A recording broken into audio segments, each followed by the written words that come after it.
sustancias que solamente se filtran a nivel del proceso de la formación de la orina. Que solo se filtran significa que estas sustancias no se pueden reabsorber y tampoco se pueden secretar, entendiéndose reabsorción como el proceso del paso de la luz del túbulo hacia el capilar periductal, entendiendo secreción como el paso de la sustancia desde el capilar periductal a la luz tubular. La creatinina, por ejemplo, es una sustancia que se filtra por completo y no se reabsorbe en absoluto. Puede secretarse un 10% de creatinina, pero el filtrado es completamente total y la expresión en la orina suele ser la misma cantidad de creatinina filtrada. Por eso la creatinina es un buen medidor de la tasa de filtración normal. Con respecto a otras sustancias, pueden reabsorberse de manera parcial y otro porcentaje puede ir a la orina. Esas sustancias que se filtran y se reabsorben de manera parcial son, por ejemplo, los iones como el sodio, el cloro, el potasio, son ejemplos de reabsorción parcial. Hay otras sustancias que se pueden reabsorber, se filtran y se reabsorben al 100%, es decir, no se estresa nada de la orina. Ejemplos de ellos son las glucosas, los aminoácidos y las proteínas. Todo lo que filtramos de ellas, todo debe reabsorberse en el 100% al capilar del tubo. Con respecto a sustancias que se pueden filtrar y secretar, sí. Ahí tenemos, por ejemplo, ácidos orgánicos y ácido úrico, o incluso bases, ¿no? Que pueden haberse filtrado y luego secretarse desde el capilar circular hacia la orina. La reabsorción. La reabsorción es altamente selectiva. Vamos a ver por qué. Una vez que hemos filtrado el millón de glomérulos, normalmente el filtrado glomerular se puede expresar en varias formas, en minutos, en horas o en días. Si lo hablamos como minutos sería 125 mililitros por minuto, siendo lo que se reabsorbe en las nefronas hasta 124 mililitros, teniendo discreción de 1 mililitro. Se va a reabsorber casi todo lo que se ha filtrado. Si lo hablamos en términos de días, es decir, desde las 8 de la mañana del día lunes hasta las 8 de la mañana del día martes, son 24 horas, son 180 litros al día. Yo reabsorbo 178,5 litros al día y termino dando una excreción urinaria promedio de litro y medio. Normalmente la orina es de 500 a 2 litros en 24 horas. Ese proceso de formación de la orina puede reabsorber las sustancias que hay que filtrar. Por lo tanto, la reabsorción va a ser distinta para cada soluto.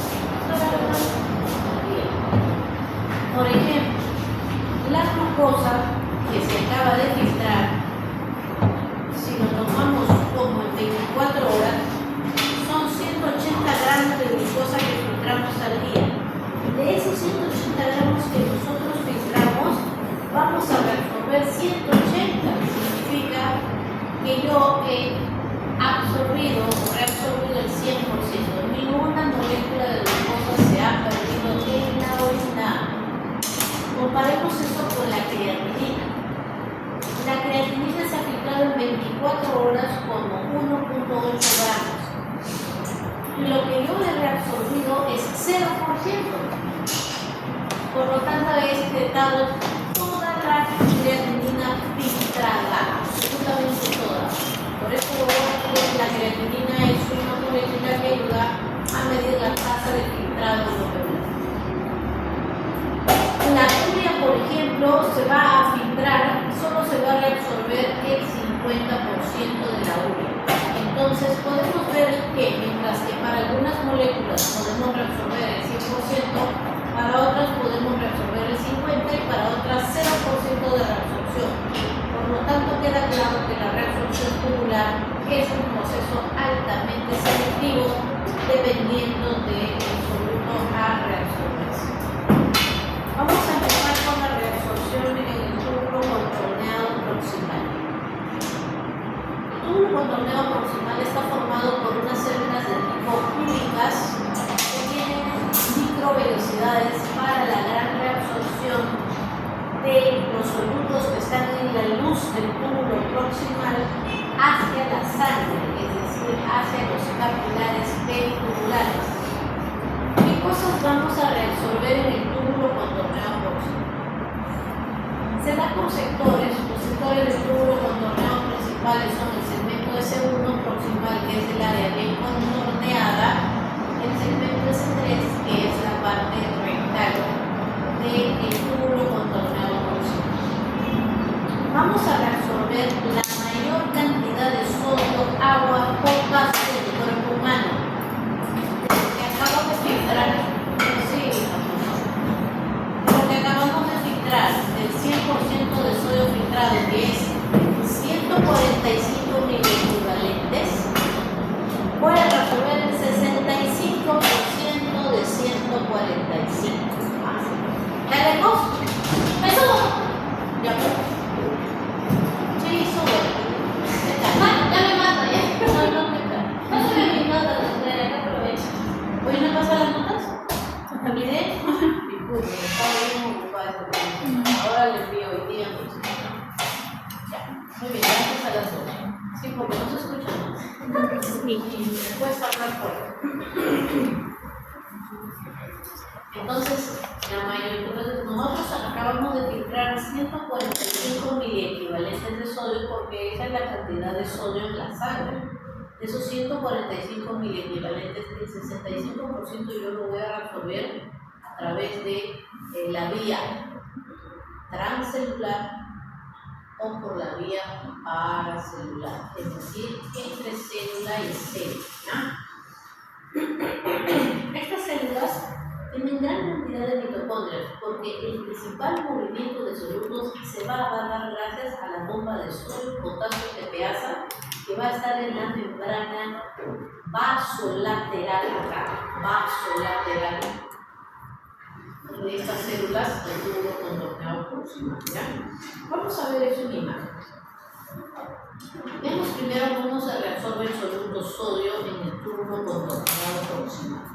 Ya hemos aprendido que está formado por células que tienen una membrana luminal, es decir, hacia la luz, o también llamada apical, y una membrana vasolateral que da hacia los vasos sanguíneos. Esta membrana luminal va a ser la encargada de reabsorber el sodio que acaba de filtrarse hacia la luz tubular. Este sodio se va a reabsorber principalmente en este sector de la nefrona. Se va a resolver en esta porción de la nefrona a través de una reabsorción transcelular. ¿Y cómo lo hace? A través de varios transportadores. Cotransportador sodio-glucosa, cotransportador sodio-hidrógeno, cotransportador sodio-hidrógeno, cotransportador sodio-fosfato, sodio-aminoácido. Hay muchas formas de reabsorber el sodio a través de proteínas cotransportadoras. Recordemos que acá en la luz la concentración de sodio es de 145, en el intracelular es de 15. Eso genera un movimiento pasivo de sodio de una alta concentración hacia una baja concentración. Pero ¿quién mueve este flujo? La bomba de sodio y potasio TPasa, que mantiene el líquido el sodio intracelular bajo gracias a la salida de 3 sodios y el ingreso de 2 potasios. Entonces, ese es el movimiento por transporte activo secundario que moviliza el sodio, pero también a la glucosa. Entonces, el sodio se reabsorbe principalmente en el túbulo contorneado proximal, en su sector inicial, gracias a estos cotransportadores. Otra forma de que se mueve el sodio es que vamos a arrastrarlo con el agua. Recuerden que cuando yo muevo sodio, aumento la osmolaridad del otro compartimento, entonces el agua se mueve para equiparar las osmolaridades. Por lo tanto, otra forma de que el sodio se va a mover es a través de la vía transcelular. La vía transcelular se da a través de los espacios, ¿cómo se llaman estos? Estrechos, de las hendiduras de la unión estrecha, de la unión estrecha que hay entre células y células. Dice Layton que no es tan estrecha porque entre ellas hay espacio para que pasen estas moléculas tan pequeñitas como el sodio y el agua. Entonces, a través de las uniones estrechas, la vía paracelular es otra forma de absorber el sodio en el túbulo contorneado proximal sector inicial. En el túbulo contorneado final S3, la principal forma de absorción es a través de la vía paracelular, ¿ya? Resulta que cuando vamos avanzando en distancia en el túbulo proximal, en su última porción vemos que el voltaje, debido al movimiento de solutos, se vuelve positivo. Inicia la luz del túbulo con un voltaje negativo de -3, pero acá se vuelve +3, y es necesario entender esto porque no podríamos entender el movimiento del sodio por la vía paracelular. En este caso se hace porque como acá el voltaje y las cargas son más positivas, repelen a este ion positivo, entonces por electrodifusión va a moverse el sodio por la vía paracelular. Por lo tanto, en el túbulo recto final S3, la principal forma de movimiento del sodio es por la vía paracelular, mientras que en la S1 es por la vía transcelular, la porción recta del túbulo contorneado proximal es por la vía paracelular. Muy bien, entonces, y por la vía transcelular se a través del contratransportador sodio-hidrógeno. Veamos ahora el movimiento. Entonces, 65% de sodio se reabsorbe. Otra forma de reabsorber el sodio es a través de la reabsorción del sodio y el fosfato, de los hidrógenos fosfato o de los dihidrógenos fosfatos, que son bases importantes que generan taponamiento y generan equilibrio ácido-base en el plasma de la sangre con respecto al pH. Otra forma de reabsorber sodio es a través de, si es con la hidrógeno potasio, se reabsorben 3 moléculas de sodio, si es con la dihidrógeno, 2 moléculas de sodio.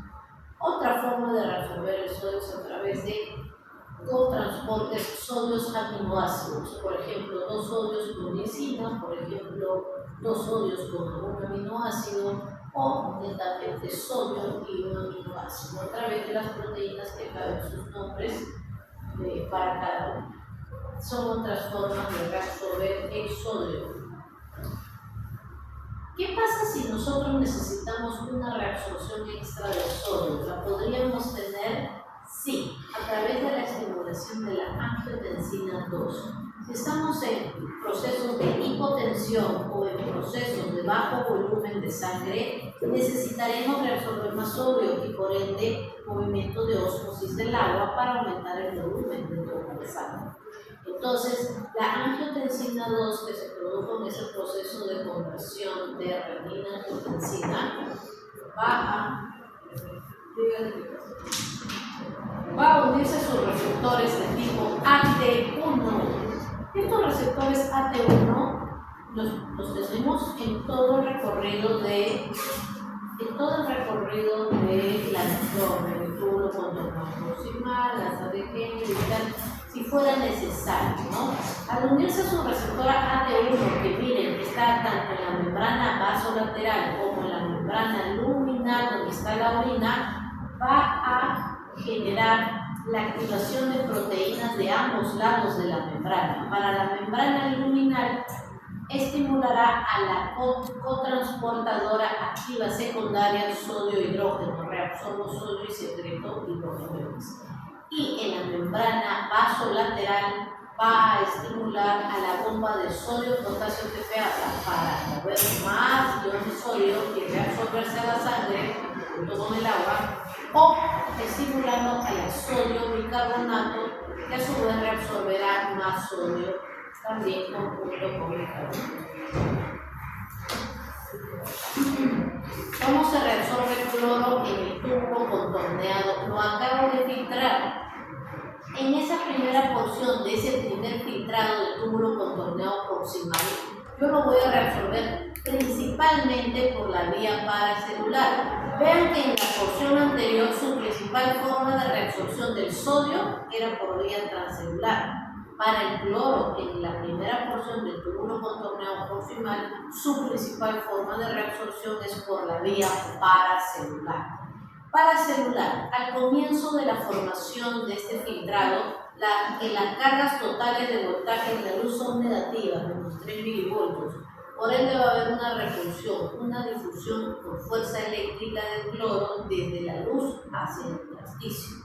Y también por arrastre. El agua genera una fuerza de arrastre, como cuando arrastra en algún desastre natural, puede arrastrar troncos, carros, también puede arrastrar cosas tan minúsculas y microscópicas como un soluto.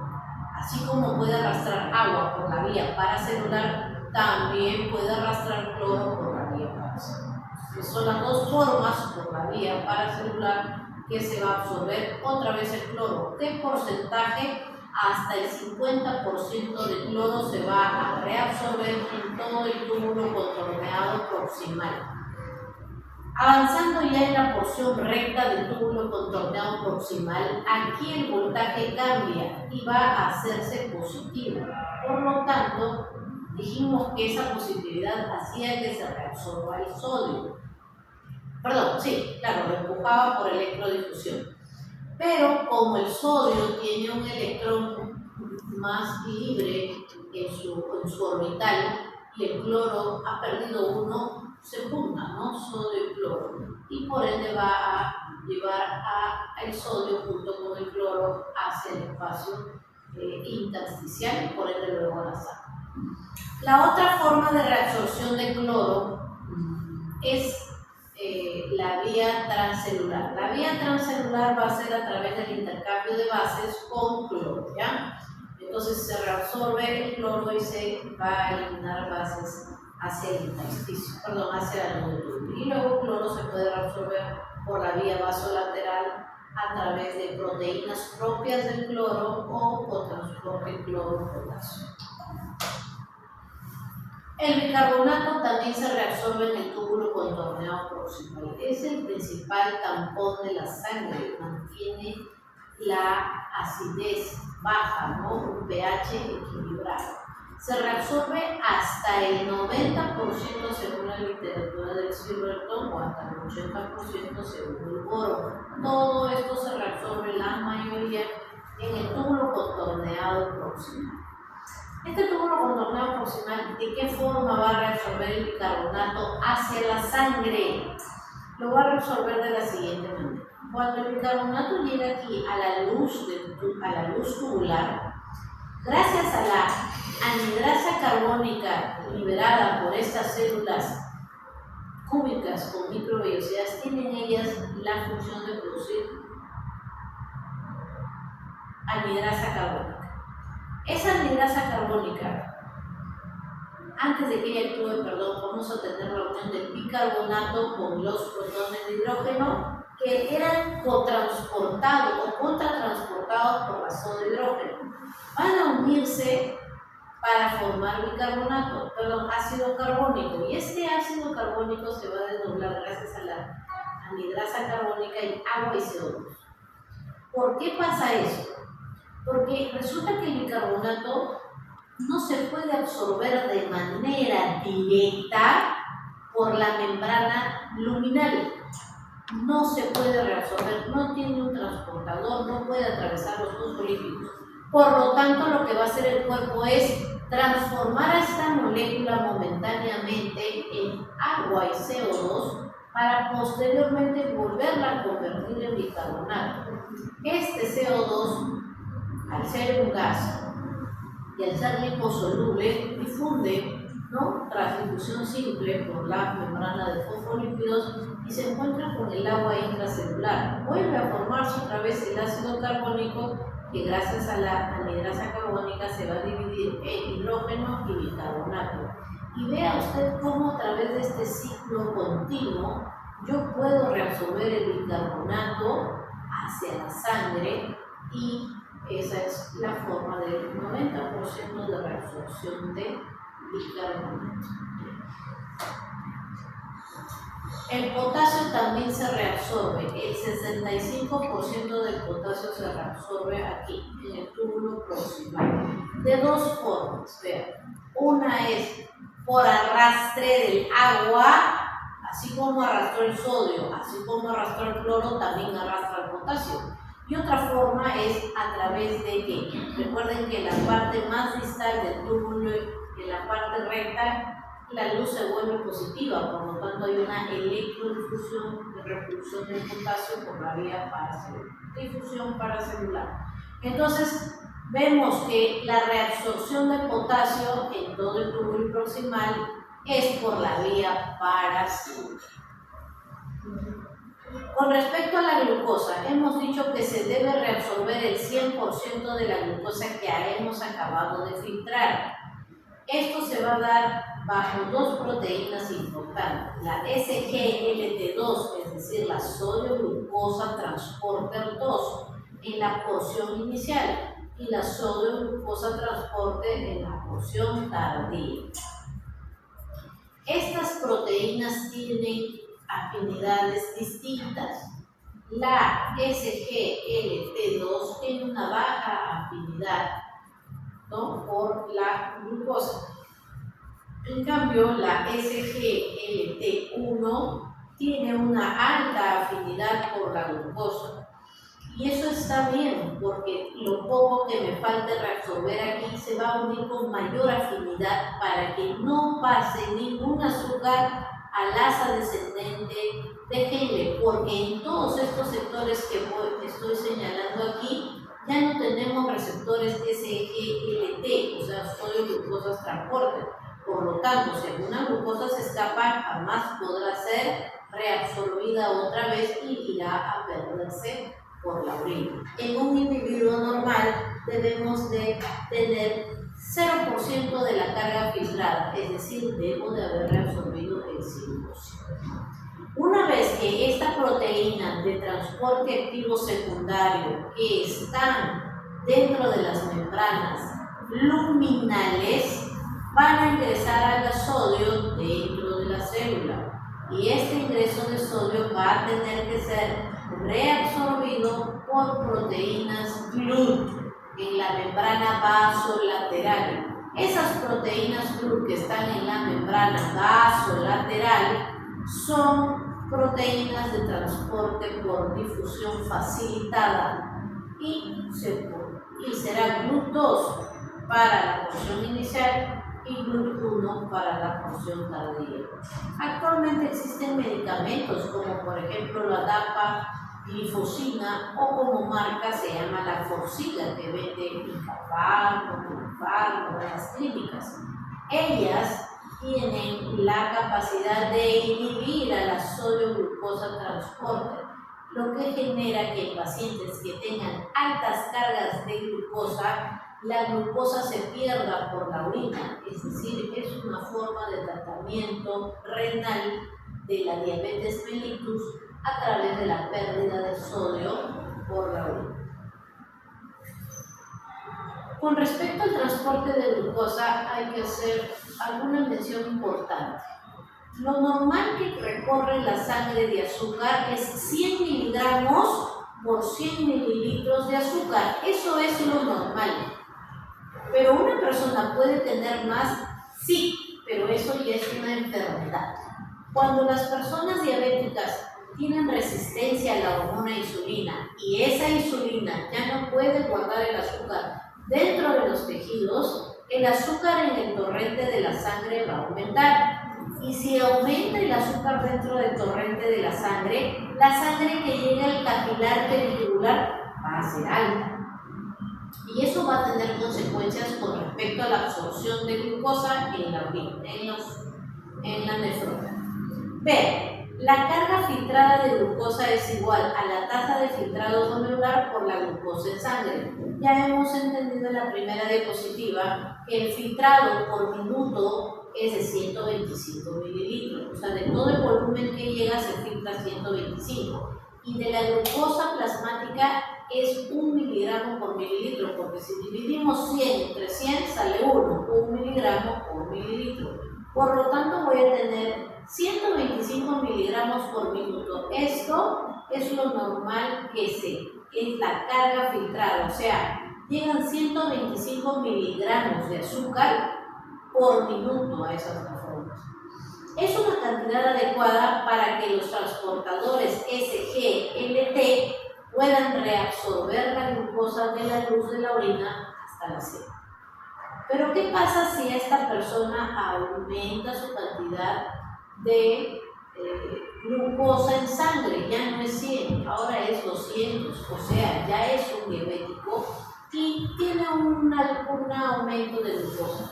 Cuando tenga un 200 de glucosa, entonces este paciente va a empezar a tener una carga filtrada aproximada de 250 miligramos por minuto. Sin embargo, esto no ha superado la tasa máxima de reabsorción.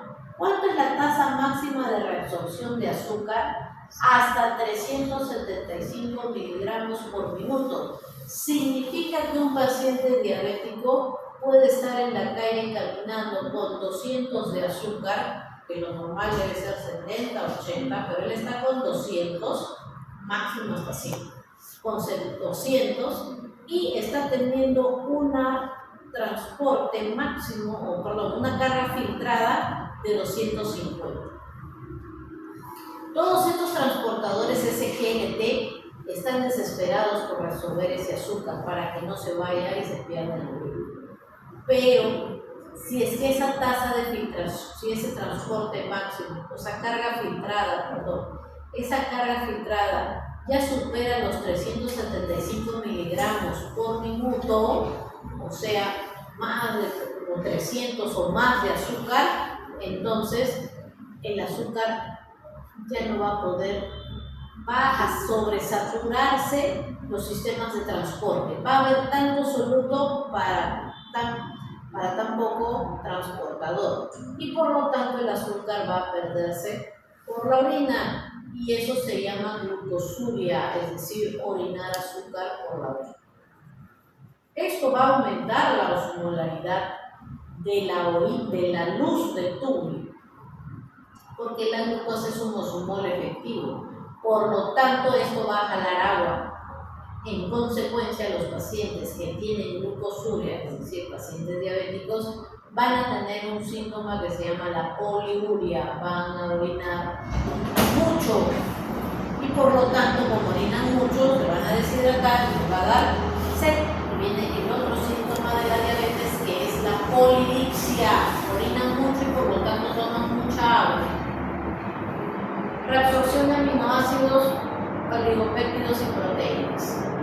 Ya hemos visto que los aminoácidos tienen varios tipos de cotransportadores en la membrana luminal, como las proteínas SLC1, SLC6 y así subtipos de ellos, que pueden transportar sodio con aminoácidos o propias de aminoácidos específicos como cistina o glicina, ¿no? Prolina. Eso es cuando son moléculas únicas de aminoácidos. Ahora veamos si fueran oligopéptidos, es decir, uniones de 2 hasta 5, ¿no? Oligopéptidos cortos, de 2 a 4. Si fueran de 2 a 4, lo que va a ocurrir es que nosotros tenemos en la membrana luminal enzimas hidrolasas para estos oligopéptidos, que van a terminar por decir, si fuera un dipéptido, lo corta en aminoácido y en aminoácido, ¿no? Por dar un ejemplo. Y estos dipéptidos se convierten en un solo aminoácido que puede resolverse con la proteína cotransportadora sodio-aminoácido. También podríamos absorber dipéptidos o tripéptidos, sí lo podemos hacer, a través de las proteínas PEP1 que van a reabsorber oligopéptidos. Pero dentro de la célula del túbulo contorneado proximal también tenemos peptidasas, dipeptidasas, tripeptidasas que van a romper estos enlaces para liberarlos como aminoácidos, haciendo que se absorban estos aminoácidos por su transportador de la membrana vasolateral. Con respecto a las proteínas que ya implican la unión de más de 50 aminoácidos, al ser moléculas tan inmensas, no hay un transportador para las proteínas. Las proteínas acá te dan, por ejemplo, la insulina. Ya sabemos que no debe filtrarse ninguna proteína, o si lo hacen es en cantidades muy mínimas. Si es que lograra pasarse una molécula de insulina, por ejemplo, o la albúmina, por ejemplo, van a tener que ser envueltas por las membranas de fosfolípidos y también por una proteína de revestimiento, ¿no? Que es la cladrina. Una vez que está revestido este endosoma, esta vesícula se va a unir con un endosoma y va a ser transportado hacia los lisosomas. Estos lisosomas van a degradar gracias a sus enzimas peptidasas y hidrolasas hasta formar solamente aminoácidos. Y esos aminoácidos se van a resolver por la membrana vasolateral. Acá tienen pues el ejemplo de cómo es que la glucosa, la proteína y los aminoácidos se reabsorben al 100% en el túbulo contorneado proximal, y cómo es también acá en la longitud completa del túbulo contorneado proximal de que la glucosa y los aminoácidos van a reabsorberse. El sodio, por ejemplo, y el cloro mantienen casi la misma concentración en la luz del túbulo que en el plasma de la sangre. Es por eso que una característica importante del túbulo contorneado proximal es que es isomosmolar a la sangre. El túbulo contorneado proximal es isomosmolar, tiene la misma cantidad de solutos y agua que la sangre, isomosmolar. Vayamos a la asa de Henle. La asa de Henle está compuesta por un segmento descendente fino, un segmento ascendente fino y un segmento ascendente grueso. Los sectores descendentes finos y ascendentes finos están compuestos por un epitelio de tipo plano, con pocas mitocondrias. No es especialmente absortivo. Pero una de las características importantes del asa de Henle en el segmento descendente fino es que es muy permeable al agua.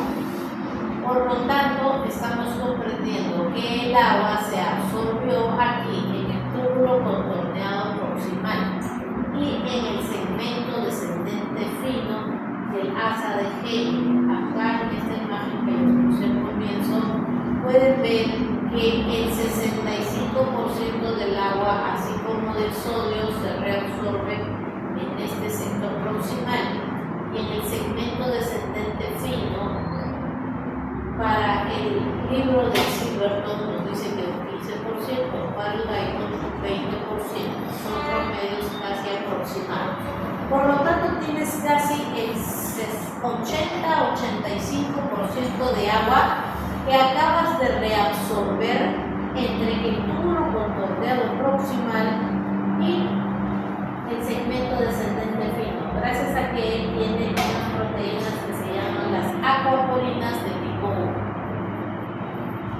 Muy bien, ¿qué más? En el segmento ascendente fino y segmento ascendente grueso, vean, no hay permeabilidad al agua, es impermeable al agua. el colector cortical y el colector medular. Después de la rama descendente fina, toda la nefrona es impermeable al agua. El agua no puede moverse desde la luz de la orina a la sangre. Por lo tanto, son segmentos diluyentes de la orina y generan un medio hipoosmótico. Acá es osmótico, pero acá llega a ser hiposmótico. ¿Qué significa hiposmótico? Que tiene menos osmolaridad que el torrente de la sangre. El torrente de la sangre tiene una osmolaridad promedio de 300, acá será 100, por ejemplo. Por eso es hipoosmótico. Aquí en este sector sí que va a haber reabsorción. En la rama ascendente gruesa de Henle se va a reabsorber, ¿no?, un 25% del sodio de la sangre, mientras que en el contorneado proximal se reabsorbe el 65%, aquí se va a reabsorber el 25% del sodio. Veamos cómo se reabsorbe ese sodio. El 50% del sodio en la rama ascendente gruesa de Henle se va a reabsorber gracias a esta proteína cotransportadora triple sodio, potasio, 2-cloro. Aquí está, sodio, potasio, 2-cloro. Esta proteína que no existía en el túbulo contorneado proximal es la responsable de reabsorber estos iones por vía transcelular. Otra forma de reabsorber el sodio es a través, otra vez, de contratransportadores sodio-hidrógeno. Reabsorbo sodio y elimino el hidrógeno hacia la luz de la orina. Normalmente la forma de perder cargas ácidas es esta: secretar hidrógenos a través del contratransporte sodio-hidrógeno, ¿ya? Hemos dicho que esta porción es impermeable al agua. El agua no va a ingresar ni por acuaporinas ni por la vía paracelular. Ahora, aquí vemos que en este sector la luz del túbulo llega a ser muy positiva, hasta 8 milivoltios de positividad. Es por eso que va a haber una electrodifusión a través de la vía paracelular de los iones positivos. En este caso, por ejemplo, el sodio, el potasio, el magnesio y el calcio van a difundir. El 50% del sodio que había en la luz que llega al túbulo, a la ascendente gruesa de la Henle, esa mitad se reabsorbe por función paracelular. El cloro. El cloro se va a absorber en la rama ascendente gruesa por vía transcelular a través de la proteína sodio, potasio, 2-cloros, ¿no? Los 2-cloros se absorben al intracelular y pasan por la membrana vasolateral a través de su proteína de cloro, ¿ya? El potasio. El potasio también se va a reabsorber por 2 vías en la rama ascendente gruesa de Henle, por la proteína sodio-potasio 2-cloro, pero también por la vía paracelular. Ya hemos dicho que el voltaje aquí es de 8 milivoltios positivo en la luz de la orina, por lo tanto va a haber repulsión de cargas positivas, sodio, potasio, magnesio y calcio, ¿ya? La otra cosa es por la vía paracelular. ¿Qué otra cosa es importante aquí? El potasio, al reabsorberse de la luz del túbulo a la célula, recordemos que a diferencia del sodio, el potasio tiene una alta concentración intracelular, mientras que el sodio dentro de la célula solo tiene 15 miliequivalentes. El potasio tiene 145 miliequivalentes, es casi 10 veces más concentrado que el sodio. Y si yo le sigo ingresando potasio, lo que voy a generar es que se acumularía mucho potasio aquí. Además que estoy ingresando potasio gracias a la bomba de sodio-potasio antipeasa. Por lo tanto, necesito canales de fuga de potasio. El potasio que ingresa también se reabsorbe a través de canales de la membrana vasolateral, como vemos aquí. Es lo mismo que está acá, porque este es el intersticio y este es el intersticio. Pero otra forma de que no acumule el potasio es a través de los canales apicales de potasio. Esto va a permitir que haya una fuga de potasio a la luz de la orina y que esta bomba pueda continuar su efecto de reabsorción, ¿verdad? Entonces ayuda pues a mantener este círculo de reabsorción vicioso de la sodio-potasio de suero. Hay medicamentos que se pueden utilizar y que se usa en la práctica clínica para bloquear a esta proteína. Son los diuréticos de asa porque esta es la rama ascendente y gruesa de Henle, como por ejemplo la furosemida, el ácido etaclínico y la bumetanida. Bloquean a la proteína y lo que va a pasar es que no voy a absorber sodio, no voy a absorber cloro y no voy a absorber potasio. Por lo tanto, se van a perder en la orina. Y esa pérdida de sodio va a generar un aumento de la osmolaridad en esta porción de la nefrona, que va a jalar agua por ósmosis. Y al traer agua del intersticio a la luz de la orina, harán que yo orine. Por eso se llaman diuréticos de asa. Se utilizan en el contexto de pacientes que estén reteniendo mucho líquido, como pacientes hipertensos, como pacientes con insuficiencia cardíaca o pacientes con cirrosis. Reabsorción de sodio y cloro en el túbulo contorneado distal. En la porción inicial, ¿ya?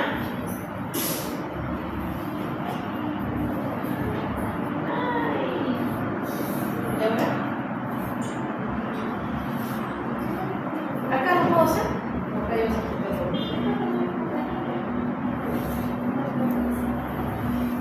¿por qué no mejor me lleno acá el título de la semana pasada y todo eso? Mejor, ¿ya? Porque el anterior es explicación.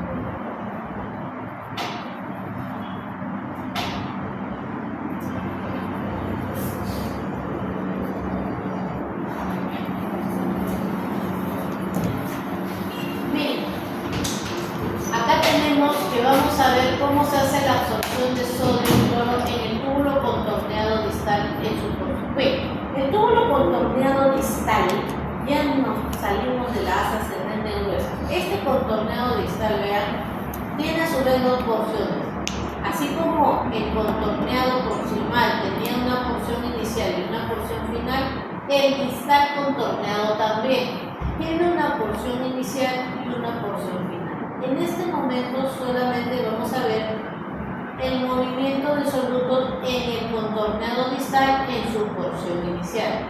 Ahí se va a reabsorber hasta un 5% de sodio. ¿Ya? Veamos cómo se transporta. Se va a transportar por la vía transcelular a través de un cotransporte de activos secundarios de sodio y cloro. Aquí también vean que es impermeable el agua, por lo tanto el agua no va a pasar por acuaporinas ni por la vía paracelular. Se reabsorbe el sodio y el cloro y gracias a la bomba de sodio-potasio tripeasa, pues es la que mueve el sodio y el cloro por su propio canal de cloro en la membrana vasolateral. Aquí vemos que también podemos tener otro tipo de medicamentos que pueden ser diuréticos. Son los diuréticos diacídicos. Ellos ya no actúan en el asa de Henle, rama ascendente gruesa, sino que actúan en la proteína sodio-cloro, la van a bloquear. Si no permito la entrada de sodio, voy a perder el sodio por la orina, eso va a arrastrar agua del intersticio y va a hacer que yo aumente mi diuresis. Se llama, como por ejemplo, los medicamentos de la hidroclorotiazida, ampliamente utilizada en los pacientes hipertensos para que pierdan volumen de líquido y baje la presión arterial. El cloro se va a reabsorber, como vemos, solamente por vía transcelular a través de la sodio-cloro de la membrana luminal y luego el cloro ingresa por su propia proteína de cloro. Ahora veamos al túbulo contorneado final, o sea, a la colector cortical, ¿ya?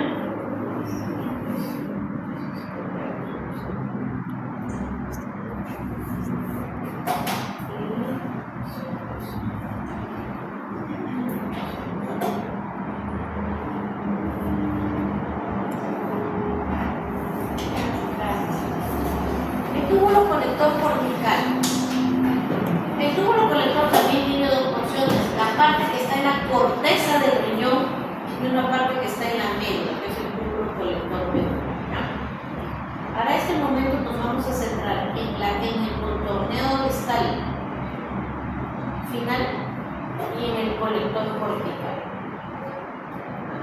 Sin embargo, entre todos estos sectores que vemos aquí, se va a absorber hasta el 1 o el 4% de todo el sodio que falta, ¿ya? Siempre teniendo en mente que lo que vamos a perder de sodio en la orina es menos del 1% de lo que se ha filtrado. O sea, el 99 punto y pico se reabsorbe, ¿ya? Muy bien.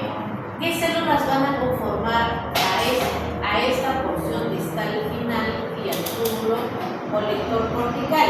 Las células, dos tipos de células. Las células principales, que principalmente van a reabsorber sodio, y las intercaladas de tipo A y tipo B, que tienen que ver en el equilibrio ácido-base del cuerpo humano.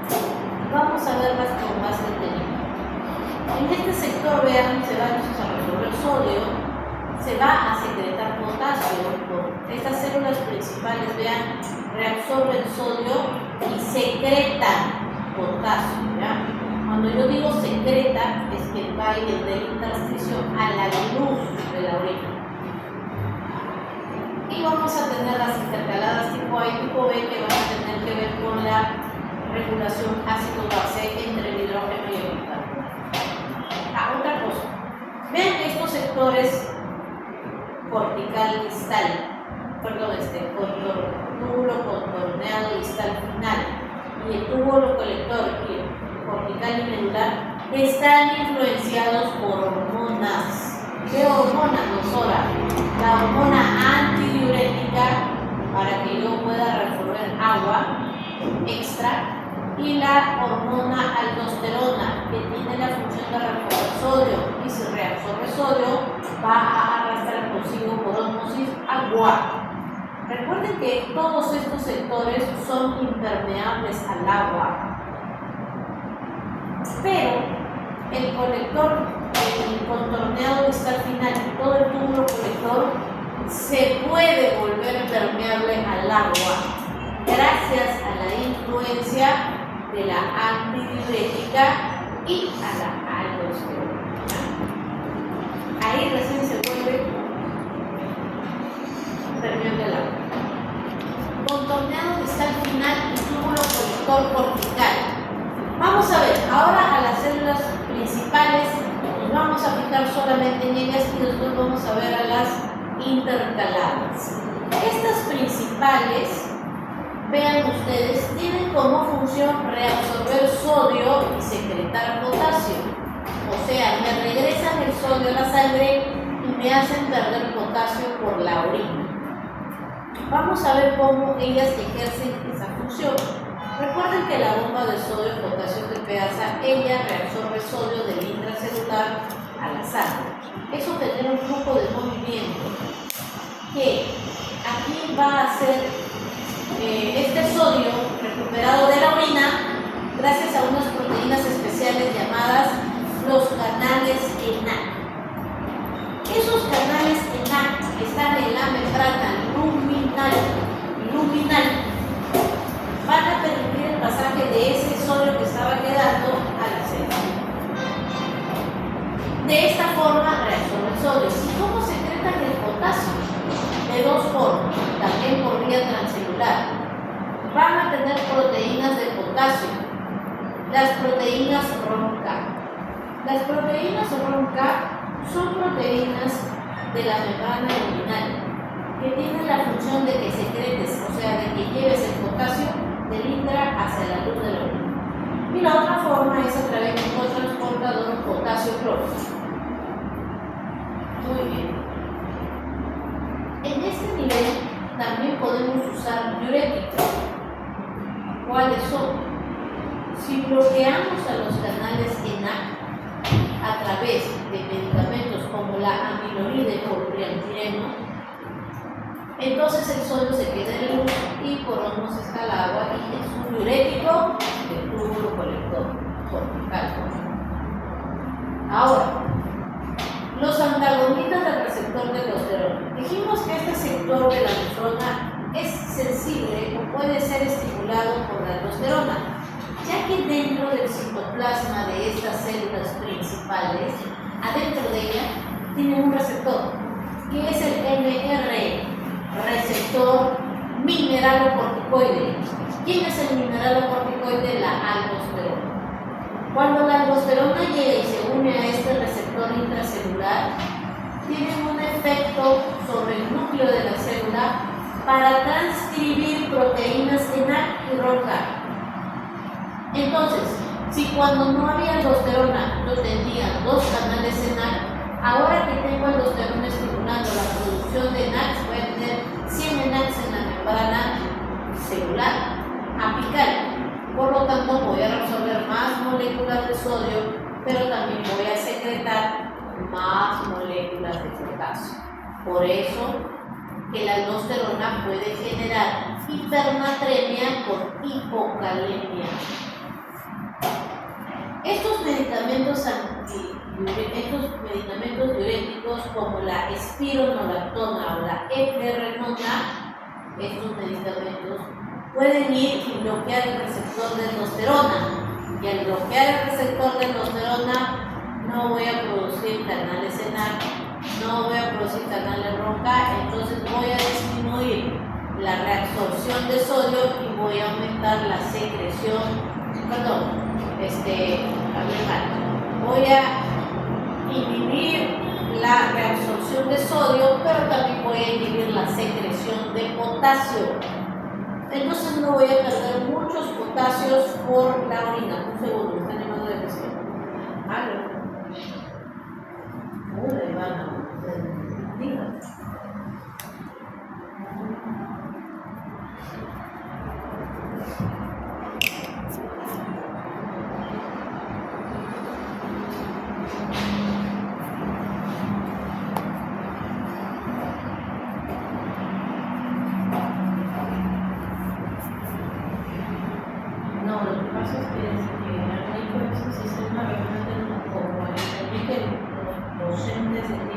Como tienen su plan allá, he trabajado en otras universidades, conocemos a tiempo completo no tienen la necesidad de marcar, no nos cobraron con información.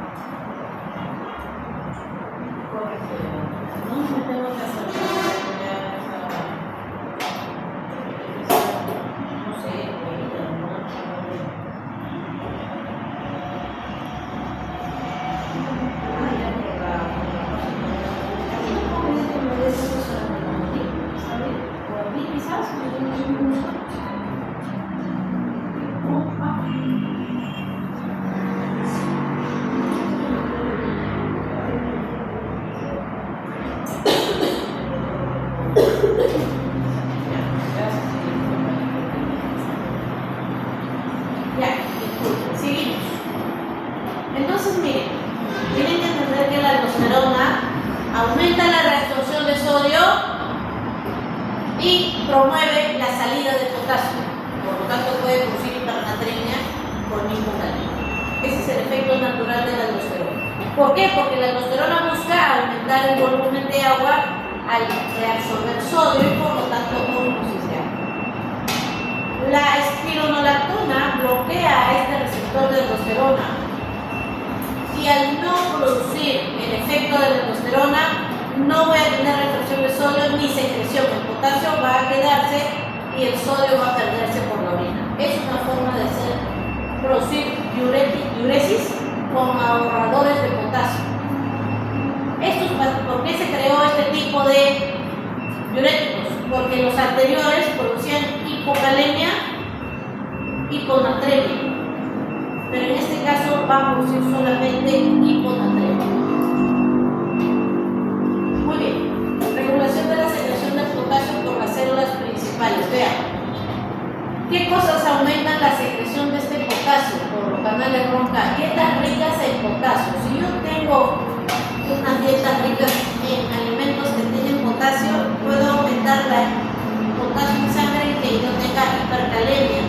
Y esa hipercalemia va a estimular a la corteza suprarrenal para producir aldosterona. Y si yo aumento la aldosterona, aumento la secreción de potasio. Dietas ricas en potasio. El hiperaldosteronismo.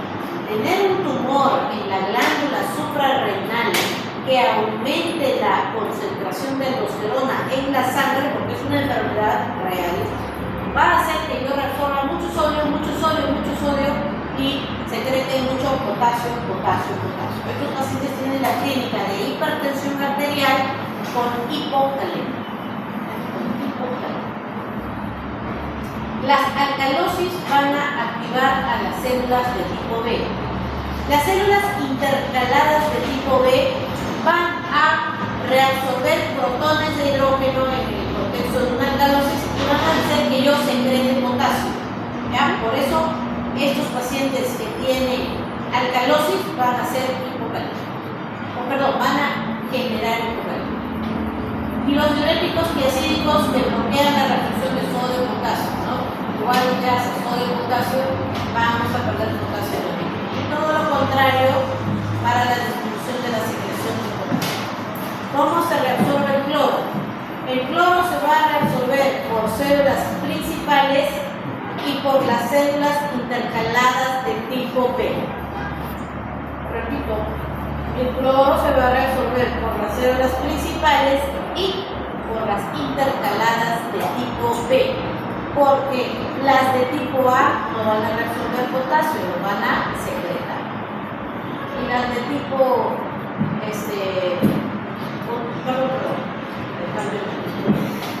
estaba hablando del potasio. Las de cloro se van a resolver solamente en las células principales y en las tipo B, nada más. Vamos a ver por qué. En las principales lo van a hacer por electrodifusión, ¿ya? Hay un voltaje negativo en la luz y eso repele el cloro a través de la vía paracelular. Entonces, a nivel de esta zona del túbulo colector cortical por la vía paracelular. Acá tienen un ejemplo de los efectos que tienen los mineralocorticoides como la aldosterona y la vasopresina, o llamada también antidiurética, que tienen efectos en esta porción del túbulo. Vean cómo los mineralocorticoides, o sea, receptores de aldosterona, tienen un efecto transcripcional en los genes para la transcripción de la porción alfa de las proteínas en A, producir la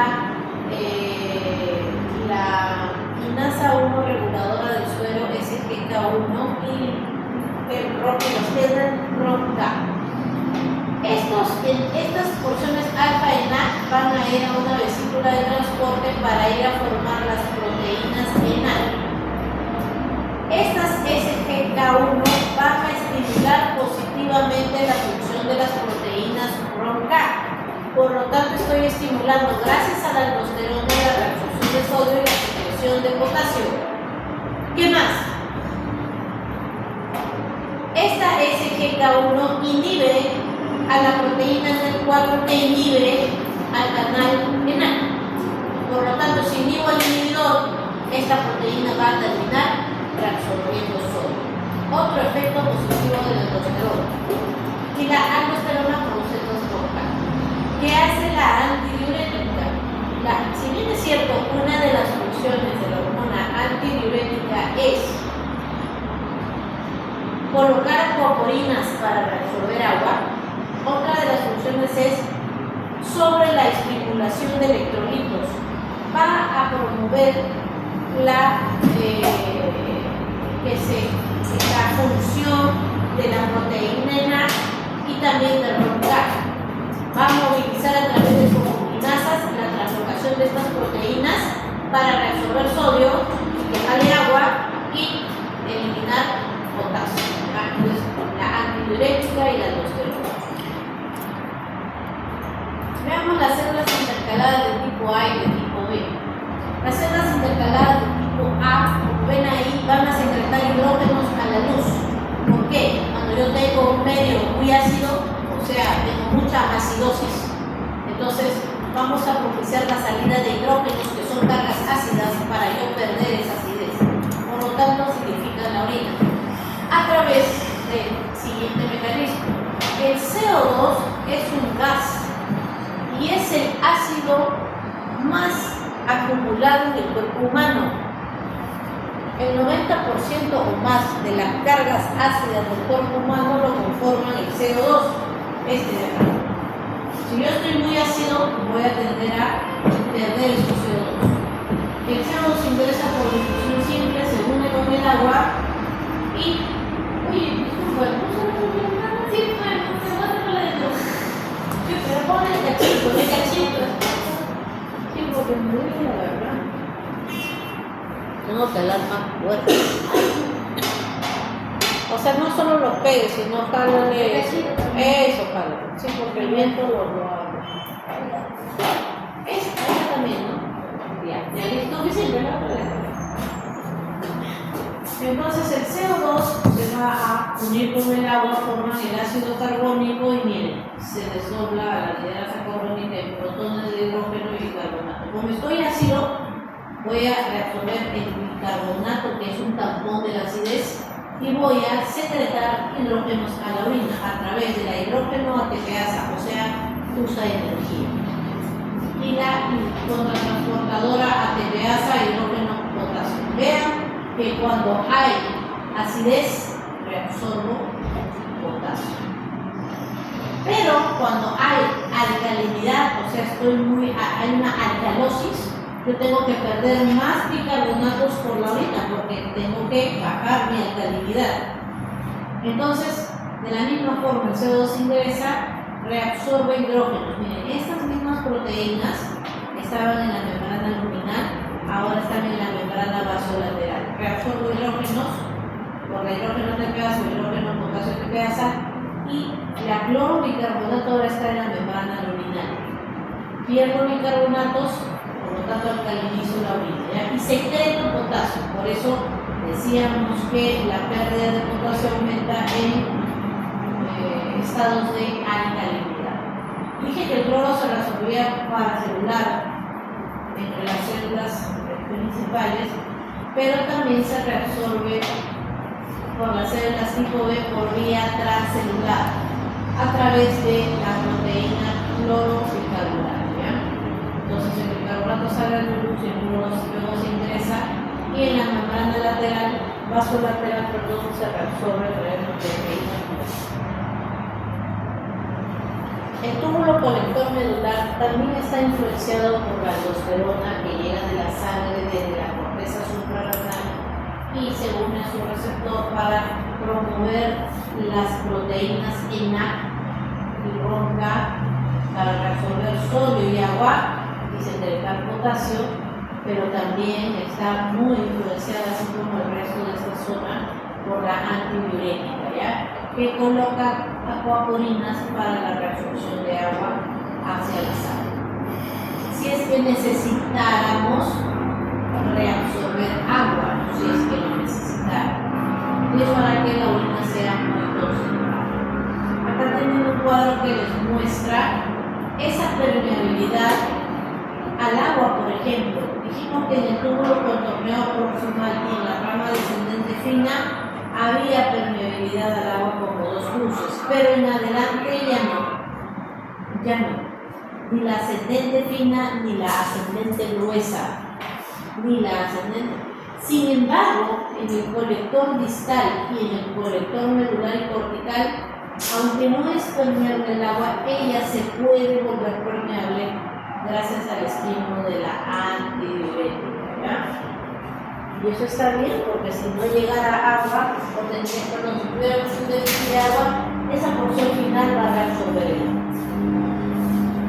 Muy bien, normalmente ya dijimos que toda esta porción que está en azul grueso no es permeable al agua. Eso hace que el líquido dentro de la luz del tubuli se vuelva hipoosmolar, se diluya.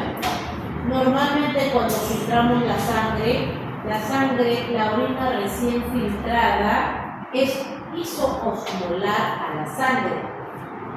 Pero conforme va avanzando aquí, donde no puedo reabsorber agua porque es impermeable el agua, se va a diluir la osmolaridad.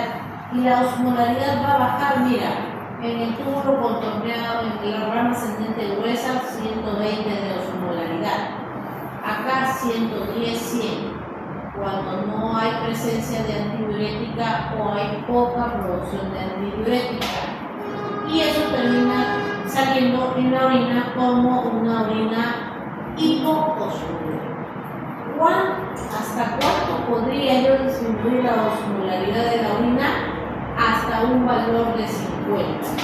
Yo puedo hacer una orina menos de 50 ya. Y puedo volver una orina concentrada así hasta 1200. Acá les pongo un ejemplo, la doctora Constanzo de una osmolaridad de 75, es como no hay antidiurética, el agua se pierde, diluye y sale una orina hipoosmolar. Normalmente el plasma tiene 300 miliosmoles, ¿no? Y se cae 75 es hipoosmolar. ¿En qué situaciones yo puedo tener una disminución de la producción de antidiurética? Cuando tengo un plasma poco concentrado, en situaciones de osmolaridad plasmática disminuida, por ejemplo, retención de volumen, por ejemplo, insuficiencia cardíaca, por dar un ejemplo, o que yo tome mucha agua. Me acabo de tomar ahorita en 2 segundos 2 litros de agua, y eso diluye el plasma y eso genera una osmolaridad plasmática baja, un aumento de volumen de sangre, un aumento de la presión arterial. Los hipertensos, los insuficientes cardíacos, los que tomen agua, en el momento en que tomamos agua, doctora, quiero ir al baño, estás produciendo mayor volumen de orina, ¿no? Muy bien, entonces si tenemos un aumento, por ejemplo, acá de ingesta de agua, que generaría una osmolaridad plasmática baja, o yo tuviera un volumen de sangre elevado, una presión alta, voy a disminuir la producción de bueno, en este caso bajo la osmolaridad plasmática, disminuye la secreción antidiurética, por lo tanto, mira, si no hay antidiurética no puedo resolver el agua que está pasando por aquí en el túbulo colector medular, y el agua va a empezar a diluir los solutos y voy a tener una orina diluida, Una orina concentrada es todo lo opuesto. Dijimos que la antidiurética puede tener efectos en el contorneado distal, en el colector cortical y en el colector medular. Cuando ella haga su efecto, mira, de lo que yo estaba teniendo una orina poco concentrada de 100 miliosmoles, ahora puede empezar a formar orinas concentradas, porque le estoy quitando agua a la luz tubular. Mira, acá está el agua y está pasando al intersticio y luego a los vasos rectos. Entonces, al perder agua, la luz del tubuli, los solutos se concentran y aumentan su concentración. ¿Hasta cuánto puede aumentar la osmolaridad de la orina? Como máximo hasta 1200 miliosmoles, o sea, 4 veces más que la del plasma de la sangre. 4 veces más. Vamos a ver, entonces aumentamos la secreción de antidiurética, se ponen las alcoholinas, reabsorbo agua y genero una orina muy concentrada con una hiperosmolaridad y eso genera poco volumen de orina, no voy a orinar poquito. Y si es al secundaria y pongo más agua, orina no va a ser menos. Si tú tomas más agua, disminuyes la osmolaridad de la sangre y tu cerebro. Ahorita vamos a ver eso. ¿Por qué no produzco antidiurética o por qué produzco antidiurética según la osmolaridad de la sangre? Porque nosotros tenemos unos osmoreceptores acá, en el hipotálamo. Ahí hay unas neuronas, como te lo dibuja acá Gaito, de verde oscuro. Estas neuronas tienen un receptor ahí y sensan. Si tienes mucha osmolaridad en la sangre, cuando va pasando la sangre a esa zona, o hay poca osmolaridad. Cuando hay poca osmolaridad, porque te acabas de tomar 2 litros de agua seguido, va a haber mucha absorción de agua en el intestino y eso va a diluir la osmolaridad de tu plasma. Y eso lo va a detectar los hormoreceptores y van a inhibir la producción de antidiurética. Y si no hay antidiurética, vas a orinar más para perder ese movimiento y tu sangre vuelve a la osmolaridad normal. Pero acá les voy a enseñar lo contrario. Si yo tengo una osmolaridad elevada en sangre, tengo mucho sodio, tengo mucho, ¿no? Aumenta esa osmolaridad, eso va a ser también detectado por los hormoreceptores. En este caso van a activar, positivamente van a estimular la despolarización de 2 grupos de neuronas que se llaman el núcleo supraóptico, por el arteriano óptico, y los paraventriculares, porque están acostados en los ventrículos laterales. Estos núcleos supraópticos y paraventriculares del hipotálamo tienen al final de su filete nervioso en las dendritas, en las axones, al final del axón, vesículas cargadas de antidiurética. Cuando son estimuladas positivamente lo van a liberar al torrente de la sangre y desde aquí, desde la zona del sistema nervioso central, va a viajar hasta tu riñón. Ahí va a tener sus receptores. Llega por la luz de la sangre, por el intersticio, a los receptores B2. Estos receptores B2 están unidos a proteína G. Esta proteína G, a través de su unidad G, se activan a la deteratoxiclasa que convierte el ATP en ADP cíclico. Esto produce proteína quinasa A que fosforila. Ese proceso de fosforilación es una liberación de energía y esa energía mueve moléculas, las empuja y eso genera que las vesículas cargadas de acuaporina 2 se centren aquí y puedan reabsorber agua. Mientras que en la rama descendente fina, que ella sí era permeable al agua, habían acuaporinas de tipo 1, aquí cuando se estimula con la antidiurética vamos a tener acuaporinas de tipo 2. Con eso el agua pasa de la luz hacia la célula y para que salga de la célula a la orina a través de las acuaporinas 3 y acuaporinas 4. Y así tú pierdes agua en la orina, así tú reabsorbes agua desde la luz de la orina hasta el torrente de la sangre. Por lo tanto tu orina tiene poca agua y por lo tanto tu orina está más concentrada. Para que yo forme una orina concentrada, no solamente necesito altas concentraciones de antidiurética, sino que también necesito generar una médula renal hiperosmótica. ¿Cómo genero esta médula? Acá está la corteza y la médula. ¿Cómo formo esa médula renal hiperosmótica? A través del movimiento de solutos dentro de esa médula, en ese intersticio. Recuerden que la concentración de la orina está dada principalmente por las nefronas yuxtamedulares que conforman un 20% de todas las nefronas del riñón.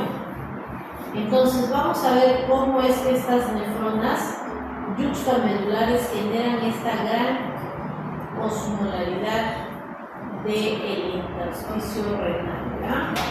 Conforme vamos adentrándonos desde la zona cortical hasta la zona medular, la osmolaridad del intersticio va aumentando progresivamente. Mira, cuando está pegada a la corteza, la osmolaridad en el riñón, en la médula, es 300. Pero cuando te vas hasta lo más profundo de la médula, cerca de las papilas, puede llegar a haber una osmolaridad intersticial de hasta 1200 en este espacio, ¿ya? Vamos a ver. Vean, ¿cómo es que el riñón logra tener este espacio intersticial hiperosmolar. Lo logra gracias a varios factores. Uno es el movimiento de sodio a través de la sodio-potasio 2-cloro de la rama ascendente de Lewis. Lo logra también gracias al movimiento de sodio del tubo colector medular a través de las proteínas lineares, que estimula la aldosterona y la tiroidea. Lo realiza también gracias al reciclaje de la urea, que se va a reabsorber la urea desde el colector medular al intersticio, ¿no? Que luego se va a reabsorber y así va a estar en este movimiento. Y también gracias al sistema de contracorriente multiplicador que vamos a ver en un momento. Acá tenemos el sistema multiplicador de contracorriente. De contracorriente porque mientras el gato de Henle lleva en este sentido el agua de la luz tubular, los vasos rectos llevan en el sentido contrario el movimiento de sangre del agua dentro de los vasos. Vamos a ver este mecanismo del sistema multiplicador de contracorriente. Acá tenemos que cuando recién pasa el primer filtrado de la primera vez de la vida, para que lo puedan entender, tenemos que el filtrado es de 300 miliosmoles con respecto al plasma y con respecto al intersticio. Son iguales. Pero no solamente tenemos un único filtrado en la vida, sino que van a venir más filtrados y más filtrados, o sea, constantemente por bacterias diferentes. Cuando este filtrado llega aquí a la rama ascendente gruesa, se encuentra con estos transportadores de sodio, potasio 2-cloro.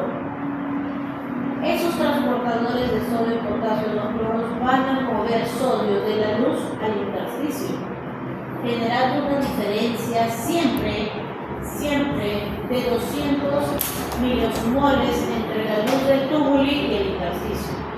Por lo tanto, si aquí era 300 y encontró al transportador, ahora la diferencia va a ser de 200. Aquí ya no va a haber 300, sino aquí 200 y en el intersticio 400. Pero resulta que por aquí va pasando la sangre ascendentemente y ahora aquí la osmolaridad ya no es de 300, sino de 400. Por lo tanto, la luz del tubuli va a mover agua por ósmosis, porque acá hay más osmolaridad y acá hay menos. Se pierde el agua que está acá, vea usted, por eso te salen flechitas punteadas, para equiparar ambas osmolaridades, porque eran 300 y 400, pero el agua se va a mover por osmolaridad. Y recuerden que la rama descendente fina de Henle dijimos que era permeable al agua. Por lo tanto, el agua va a ingresar al intersticio y luego al vaso sanguíneo. Se equipararon las osmolaridades. Yo gané algo para mí, o sea, estoy haciendo que mi orina sea más concentrada. Ahora ya tengo 400 aquí y cuando llegue a encontrarme con la sodio potasio 2-cloro, voy a volver a generar este cambio de 200 miliosmoles, de 300 de 400 y ya no me va a quedar 400, 300. Y como tengo que tener una diferencia de 200, aquí en el intersticio va a ser 500. Pero ahora, y el que estaba acá, de diferencia, ¿no?, de 200, ahora va a quedar 150 y 350, porque hay una diferencia de 200. Siempre queda esa diferencia de 200. Pero ahora lo que pasa es que el intersticio, según la profundidad, tiene osmolaridades distintas a las del plasma. Por lo tanto, el agua se va a mover por ósmosis y va a diluir esto va a salir acá, el agua se va a mover, y entonces va a equiparar las osmolaridades, 350 y así. ¿Y qué hice yo? Gané agua hacia mi vaso sanguíneo y a la vez he diluido la osmolaridad del intersticio y del plasma. Si yo no hiciera eso, en la sangre se quedaría con una osmolaridad altísima, ¿no?, de 1200. Eso no pasa, porque al entrar agua yo estoy ganando agua, pero también estoy diluyendo el plasma para llegar a generar una osmolaridad de salida normal. Entonces, este sistema se puede seguir repitiendo 500. Entonces, mira, yo puedo seguir haciendo este sistema y seguir para concentrar la orina. ¿Hasta cuándo puedo concentrar? Hasta 1200. Más de esto, cuando llegue acá, ya no voy a poder hacer efecto más la sodio clorura. Es lo máximo que puedo generar de osmolaridad de orina. Ese es el sistema multiplicador del contracorriente. Otra forma dije que era, donde está la sodio potasio, los cloros, el contracorriente y la urea. Mira, la urea se puede reabsorber en el túbulo contorneado proximal y se puede reabsorber en el túbulo colector medular. Se puede reabsorber en estos dos sectores. ¿Cómo se reabsorbe la urea? En el túbulo contorneado proximal se reabsorbe por arrastre de agua y también por la vía paracelular, que no se sabe cómo lo hace, y también por la vía transcelular. O sea, la urea se reabsorbe por las tres vías: arrastre, paracelular por difusión y transcelular. La mitad de sodio se reabsorbe allí. Otra forma de reabsorber sodio es por el conducto colector medular interno, a través de los receptores A1 y A3 de la urea. Estos receptores A1 se encuentran en la membrana luminal y los A3 en la membrana vasolateral. Entonces, ¿hay diferencias de reabsorción en el proximal y en el interno? Sí, porque estos se realizan a través de receptores transcelulares codificados como UTA1 y UTA3. ¿Qué más? La urea tiene que pasar, ¿no? Al reabsorberse en el túbulo colector medular, aquí a este nivel medular, estás generando que la urea se acumule en el intersticio. Mira, se acumule acá en el intersticio. Pero esa misma urea va a volver a pasar a la orina a través de la rama descendente fina y la rama ascendente fina. O sea, por aquí y por aquí vamos a volver a secretar la urea hacia el túbulo, ¿no? Y así mantenemos ese reciclaje de orina que va a generar un aumento de la osmolaridad del intersticio. Vean aquí. Conforme vamos avanzando en la luz tubular, vamos a ver que cuando yo necesito generar orinas concentradas, voy a tener mucho aumento de antidiurética. Y el agua va a pasar entonces de la luz del túbulo a la sangre. Y eso va a hacer que se concentre mucho la urea. Además también, ¿no? Entonces la urea va a ingresar por difusión desde el líquido tubular al intersticio, pero también por estimulación de la antidiurética hacia la UTA1. Vamos a ver eso. Mira, acá está la urea. La urea se reabsorbe un 50% en el túbulo contorneado proximal. Va avanzando la urea por acá, no se reabsorbe, y de repente llega aquí. Si es que yo estoy concentrando la orina, la antidiurética lleva agua a los vasos. Mira cómo va aumentando la concentración de urea ya hasta el túbulo colector. Hay tanto acúmulo de urea que por difusión, ¿no? Esto va a moverse. Miren, el túbulo colector medular dijimos que se va a reabsorber de la orina a la célula por la UTA1. Pero esta UTA1, ella también es estimulada por la antidiurética para que absorba más cantidades de urea al intracelular. Y se va a pasar al intersticio gracias a la UTA3. Entonces, mira, reabsorbo acá y esto se vuelve a secretar, vuelve a pasar por la rama ascendente fina y la rama descendente fina, siendo en la rama descendente fina el receptor UTA2 el que va a permitir el pasaje desde el intersticio a la luz. Y así tienes el reciclaje de la urea, que aumenta la osmolaridad ahí en la médula.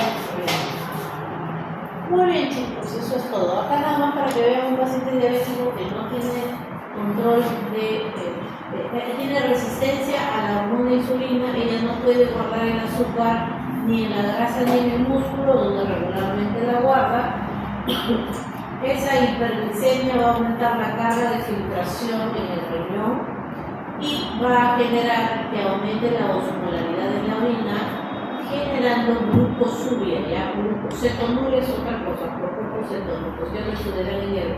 Pero acá lo importante es la glucosuria y genera poliuria, ¿no? Y eso genera depresión de volumen, pérdida de agua y eso genera entonces que tú al perder mucha agua por una diuresis osmótica, tú concentres o aumentes la osmolaridad del plasma y eso va a ser detectado por los osmoreceptores. Esos osmoreceptores van a aumentar la antidiurética y también te van a dar la orden a nivel de la corteza prefrontal que vayas y tomes agua. Y la corteza prefrontal es la encargada de manejar la idealización de la acción. Vas a ir, vas a agarrar la cara, te vas a subir la agua, ¿no? Por eso da por un índice. Listo, chicos, chicas.